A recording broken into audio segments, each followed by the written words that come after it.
ঢাকা ক্যাপিটালসের হয়ে ব্যাট হাতে একাই লড়াই করলেন মোহাম্মদ সাইফুদ্দিন। খেললেন দারুণ এক ঝড়ো ইনিংস, তবুও জেতাতে পারেননি Dhaka ক্যাপিটালসকে।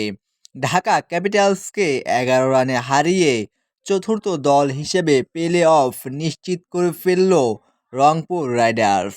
Bangladesh premier league BPL ২০২৬ ১২তম আসরের ২৭তম ম্যাচ।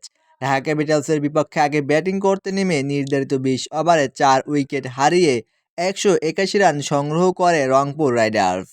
যেখানে রাইডার্সের হয়ে সর্বোচ্চ ৪৯ বলে ৭৮ রানের ঝড়ো ইনিংস খেলেন দাউদ মালান এবং ৪৬ বলে ৬২ রান করেন তাওহিদ হৃদয়। ১৬ বলে ২৪ রান করেন কাইল মায়ার্স। বল হাতে ঢাকা ক্যাপিটালসের হয়ে সর্বোচ্চ ২ উইকেট শিকার করেন মোহাম্মদ সাইফুদ্দিন। ১৮২ রানের লক্ষ্য তাড়া করতে নেমে নির্ধারিত ২০ ওভারে ৭ উইকেট হারিয়ে ১৭০ রান সংগ্রহ করেছিল ঢাকা ক্যাপিটালস। যেখানে ঢাকার হয়ে সর্বোচ্চ ৩০ বলে ৫৮ রানের ঝড়ো ইনিংস খেলে অপরাজিত থাকেন মোহাম্মদ সাইফুদ্দিন।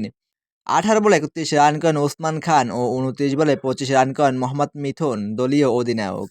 রাইডার্সের হয়ে বল হাতে দুর্দান্ত বোলিং করেন স্পিড স্টার নাহিদ রানা। ৪ ওভারে মাত্র ১১ রান খরচায় তুলে নেন তিনটি উইকেট ও ২ উইকেট শিকার করেন ফাহিম আশরাফ।